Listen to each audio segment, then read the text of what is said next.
WhatsApp guys, Ajit Bharti लेके आए हैं एक रोस्ट। टाइटल है हिंडनबर्ग का रोस्ट। इंडी ब्रोकर्स क्राय हिंडनबर्ग की रिपोर्ट की बना दी गई बत्ती। करेंगे साथ में एंजॉय। चैनल तो प्लीज सब्सक्राइब और वीडियो को कर they like. 1 2 3 go. Hindenburg research के एक एक्स पोस्ट में आया कि भारतवासियों कुछ बड़ा होने वाला है। वो यह बताना भूल गए कि क्या बड़ा हो रहा था।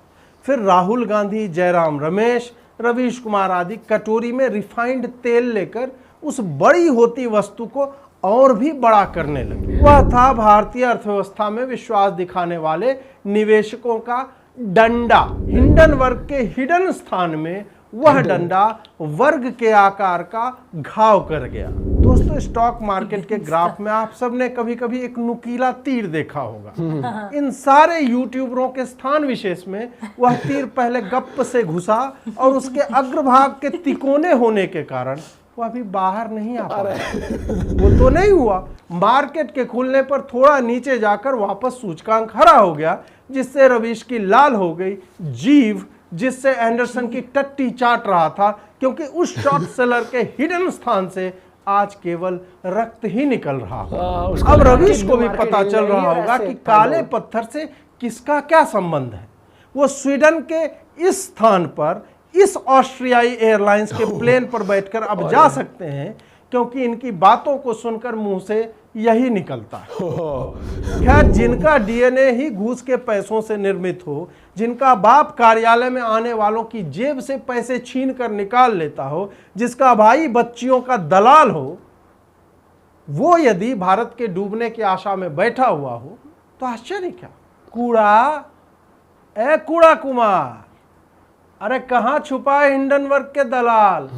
अबे ओ एंडरसन के पालतू सुअर, ये इंडियन इकोनॉमी को हिलाने फालतू चीजें करते हैं और खुद ही पैसे इंग्लिश में बोल रहे हैं, फिर भी नहीं बोल रहा है कि रेट कम हो जाएगा। लोटा लेके हिंडन नदी किनारे गया था ना, क्या हुआ? एंडरसन मिला क्या? सिक्के डाले इस बार या नहीं? क्या कहा? गिट्टी डाल दिया और तूने उससे धो भी लिया, रक्त निकलने लगा। बहुत बुरा हुआ कूड़े। यार, स्टॉक मार्केट भी नहीं गिरा, जबकि राहुल गांधी ने भी करोड़ों रुपए स्वयं इन्वेस्ट करने के बाद भी भारतीय अर्थव्यवस्था में निवेश करने से परोक्ष रूप से मना किया था। और उस विदेशी कुत्ते की टट्टी चाटने वाले भारतीय दलाल यूट्यूबर समूह का पेट भरा या नहीं? स्टॉक मार्केट का तो बाल भर का भी अंतर नहीं पड़ा। और तू तो जानता ही है, मैं जब बाल बोल रहा हूं तो बाल बिल्कुल भी नहीं बोल रहा।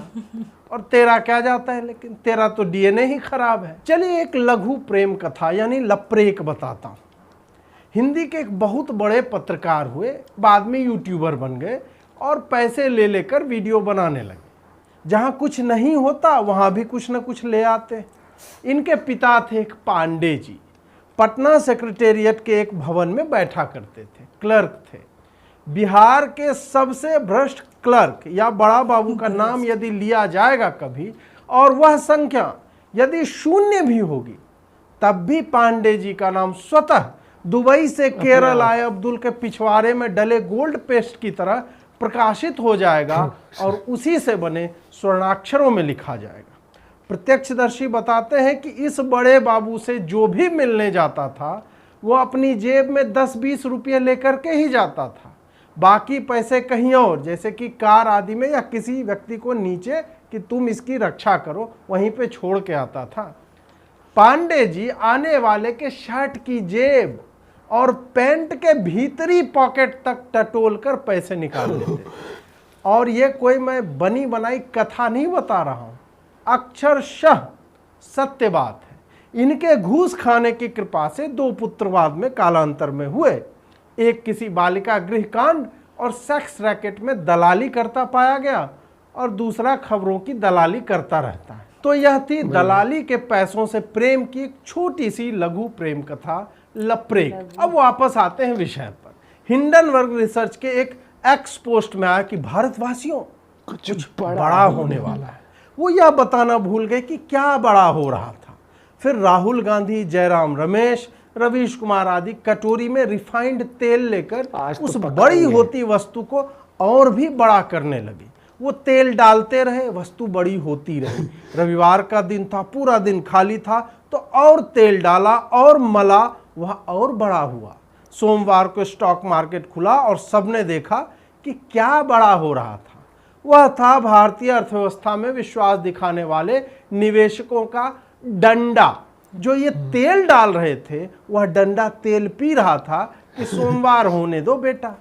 हिंडनबर्ग के हिडन स्थान में वह डंडा वर्ग के आकार का घाव कर गया। मैं बताता रहा हूं, अभी रवीश, राहुल, जयराम समेत अन्य टट्टीखोर एंडरसन के घाव पर जीभ से स्नेह लेप लगा रहे हैं। रिपोर्ट पूरा शहजाद पूनावाला ने एक पोस्ट के माध्यम से यह जानकारी दी कि भारत के कुछ दलाल यूट्यूबरों को सामूहिक रूप से 4.5 करोड़ रुपए देने की बात हुई थी। उन सब ने अपना शनिवार रविवार छुट्टी के दिन भी पूरी मेहनत करके वीडियो बनाए कि कैसे अडानी के चक्कर में सेबी कॉम्प्रोमाइज हो गया है, कैसे भारत की अर्थव्यवस्था अब डूबने वाली है। और उन सब ने अपने पोर्टफोलियो में शॉर्ट पोजीशन ले लिया कि लाल होते स्टॉक मार्केट से तो उनको पैसा मिलेगा, कमाया जाएगा। ये बहुत दोस्तों, स्टॉक मार्केट के ग्राफ में आप सब ने कभी कभी एक नुकीला तीर देखा होगा। ये लेके बैठे इन सारे यूट्यूबरों के स्थान विशेष में वह तीर पहले गप्प से घुसा और उसके अग्रभाग के तिकोने होने के कारण वह अभी बाहर नहीं आ पा रहा। स्वयं को समझाने के लिए अब वो लोग गालिब का यह शेर पढ़ रहे हैं कि इशरते कतरा है दरिया में फना हो जाना, दर्द का हद से गुजरना है दवा हो जाना।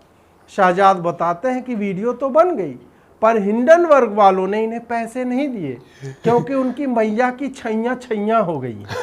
पत्रकार रवीश कुमार ने सोचा होगा कि सेबी के ट्विटर अकाउंट को लेकर ये फेक न्यूज चुपके से फैला देता हूं, उसमें affair, aware, fair, where, Laura Sinclair की कविता लिख डाली। इनके फॉलोअर्स में चरम सुख का ज्वार आ गया। रवीश जी क्या लिख दिया है आपने, डर के मारे देखिए सेबी वालों ने अकाउंट प्राइवेट कर रखा है।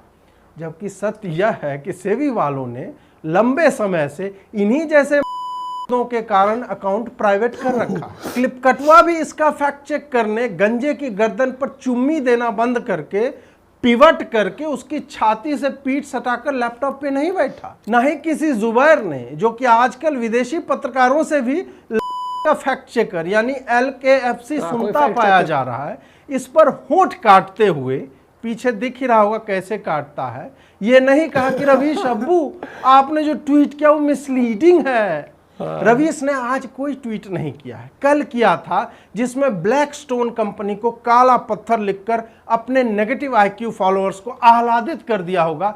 देखा रवीश सर को, कंपनी का नाम नहीं भी लिखा और लिख भी दिया। ये होता है टैलेंट, शब्दों का खेल। साला भारत में जब छात्र आंदोलन होगा तो रवीश जी ही बनेंगे अंतरिम सरकार के प्रधानमंत्री। बेचारे ने लिखा कि एक फोन से पता चल सकता था इसको डाल लहसुन।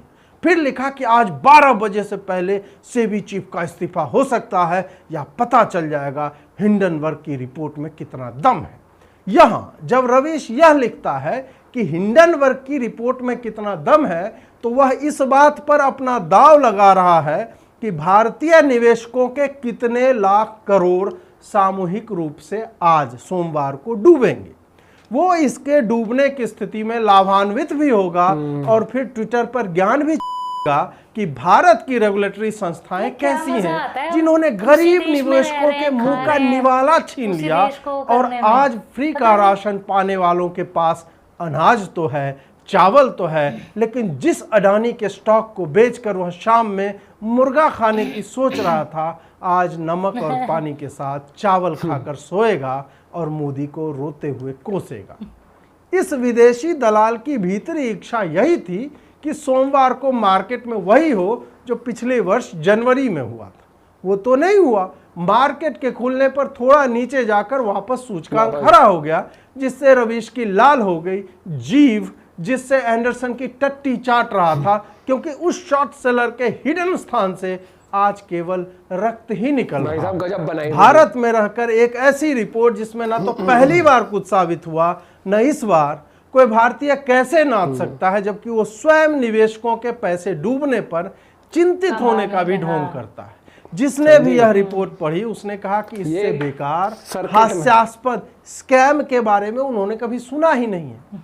मेरा मित्र इस रिपोर्ट को समझाते हुए लिखता है कि मान लो अजीत कि मैं और तुम 20 वर्ष पहले एक ही स्थान पर खड़े थे, जो कि वस्तुतः हम सैनिक स्कूल तिलैया में थे भी। फिर मैंने शाओमी कंपनी ज्वाइन कर ली और छोड़ दी। उसके बाद 5 वर्ष बाद शाओमी पर आंकड़ों के साथ छेड़छाड़ का आरोप लगा। इस कारण से अजीत तुम अपराधी हो, क्योंकि उस दिन मेरे साथ तुम खड़े थे। इसमें सेबी चीफ माधवीपुरी को अपराधी इसलिए माना जा रहा है क्योंकि हिंडनबर्ग के अनुसार कोई अनिल आहूजा कभी अडानी की कंपनी में काम करता था। 2017 में उसने कंपनी छोड़ दी, लेकिन हिंडनबर्ग ने उसे ही अब अडानी का आदमी मान लिया क्योंकि अनिल आहूजा के सेबी चीफ माधवीपुरी और उनके पति धवल बुच से संबंध है, इसलिए ये पति पत्नी अडानी के खास दोस्त हो गए। ये कुछ ऐसा ही संबंध निकला अडानी और माधवी का कि उनके पास टाइम मशीन थी जिसमें उन्होंने सेबी चीफ बनने से वर्षों पहले ही अडानी की ऐसे मदद कर दी कि उनके सेबी चीफ बनने के बाद अडानी को लाभ पहुंच सके। इसको और दूसरे संदर्भ में भी मैं बताता, लेकिन रहने दीजिए, मुंह से गाली निकल जाएगी। एक बार आप सोचिए कि अडानी या भारत के स्टॉक मार्केट के डूबने से कोई क्यों प्रसन्न होगा। यदि ऐसा भी हो कि उसके डूबने से भारत को लाभ पहुंच रहा हो, तो समझ में आता है कि आप एक पत्रकार हैं और आपको भारत की चिंता है, इसलिए आप एक विदेशी कंपनी की रिपोर्ट को आधार बनाकर लिख और बोल रहे हैं। लेकिन यहाँ तो उल्टा है। पहली रिपोर्ट को ही सेबी ने, सरकार ने, सुप्रीम कोर्ट ने नकार दिया, अमेरिकी संस्थाओं ने नकार दिया, पर आप उसी को पिछले 20 महीनों से चलाए जा रहे हैं।